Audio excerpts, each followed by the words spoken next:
Hi, everyone. Welcome back. Thank you for tuning in. You're watching the VSO Gun Channel, and I've got something a little bit different today.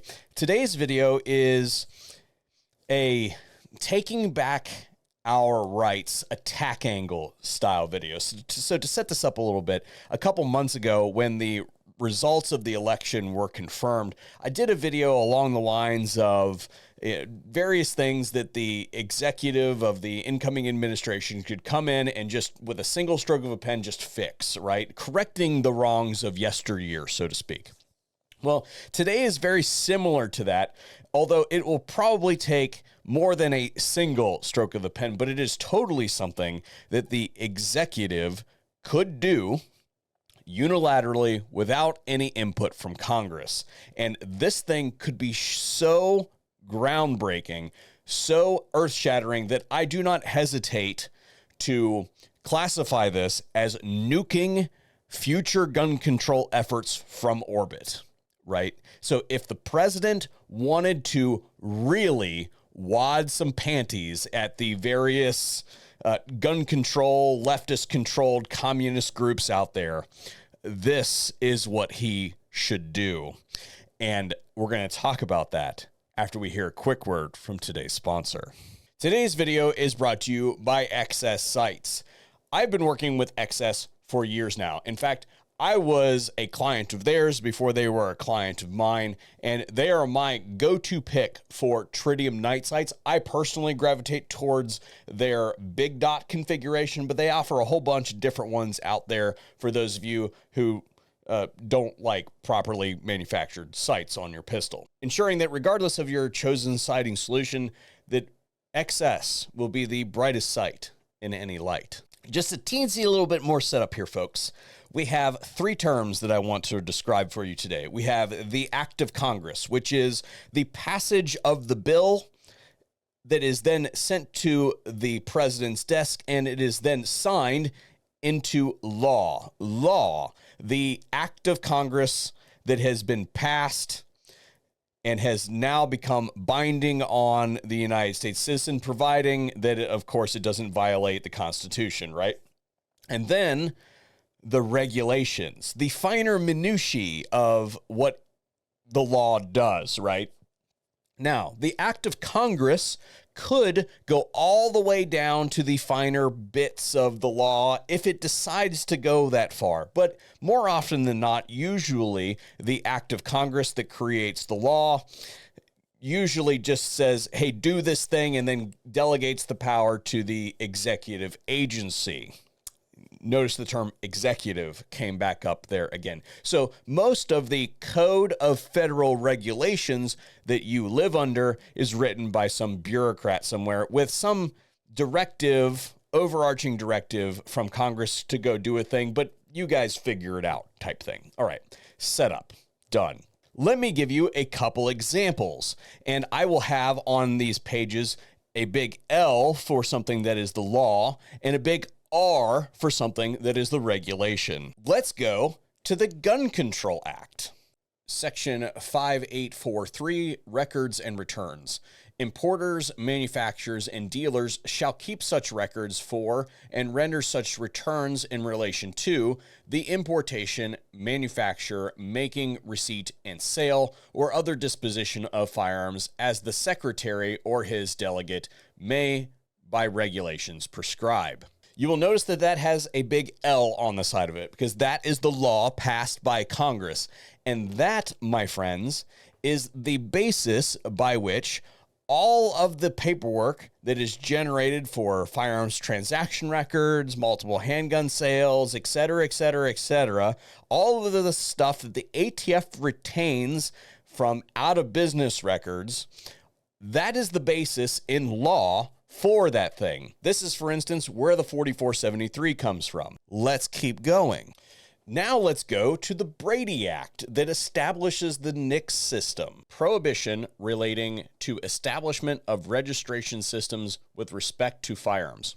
No department, agency, officer, or employee of the United States may, 1, require that any record or portion thereof generated by the system established under this section be recorded or transferred to a facility owned, managed, or controlled by the United States or any state or political subdivision thereof, or 2, use the system established under this section to establish any system for the registration of firearms, firearms owners, or firearms transactions or dispositions, except with respect to persons prohibited by Section 922G or N of Title 18 United States Codes or state law from receiving a firearm. Those are the relevant laws. They say that the businesses conducting firearms business must keep business records. And it says that nothing that they do can be used to create a registry. That's what the law says. But we know that these out-of-business records that have been compiled over this last several decades are being used for that purpose, and they have been digitized, and the registry is searchable. Let's continue. You've seen the law. What does the regulation, again, not written by Congress, say? In other words, what have they added? And what could be changed by the executive through, for instance, the Attorney General?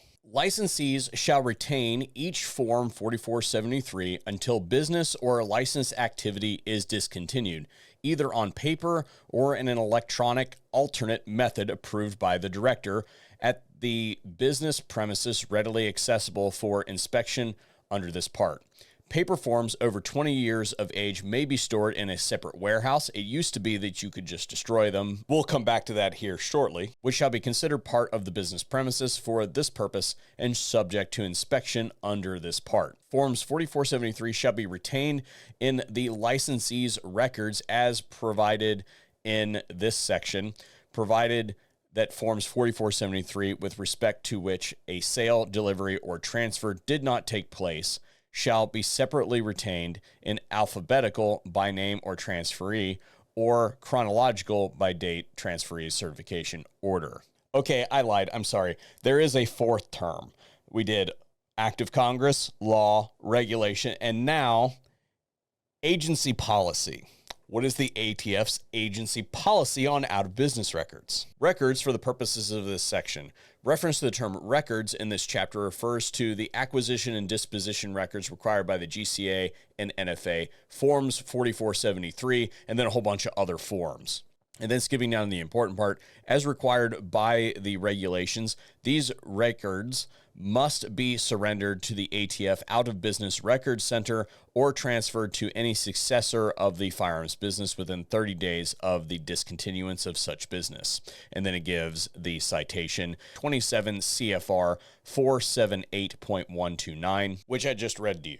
So again, to review, the law cannot be changed without another act of Congress. However, the regulations that were not expressly codified in that law are subject to change by any executive who comes down the pipe who has in their desire to do any changing in there. So, for instance, if you look at that regulation, it used to be that any record that was over than 20 years old could just simply be destroyed. I have attended parties where such a destruction has occurred. I will not give any more details, even under pain of torture. Thank you very much. That was changed after the Bipartisan Safer Communities Act. However, a look through the Bipartisan Safer Communities Act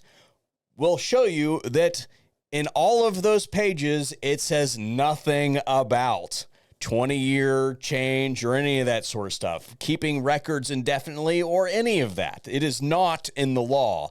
That was Merrick Garland basically saying, well, in order to accomplish this, we're going to say that all FFLs now have to keep all of their business records indefinitely. That is a regulation change. And you'll notice that in none of those laws does it say that the ATF must keep out of business records because it does not exist. So a regulation change could occur and an agency policy could be issued for the immediate destruction of all outdated business records. Not only the ones that are currently being held by the individual FFLs that are over a certain date of age that is arbitrarily determined, but also the outdated out of business records that really have no legal basis, no lawful basis that the ATF must keep. Doge is doing a whole lot of work right now. Get rid of a whole bunch of extra stuff that we don't need, that's costing us a lot of money to maintain. And one of those things, or several of those things, are the containers that are scattered around the United States full of out-of-business records and the computer systems that contain that digitized data. If the President of the United States really wanted to do a thing that preserved the Second Amendment rights of future generations, that he would order Doge to take a look at where all that stuff is stored, on what medium it is stored, and we ought to have a big bonfire. Burn it. Of course, after he has someone at the Department of Justice change the regulation. What say you in the comment section down below?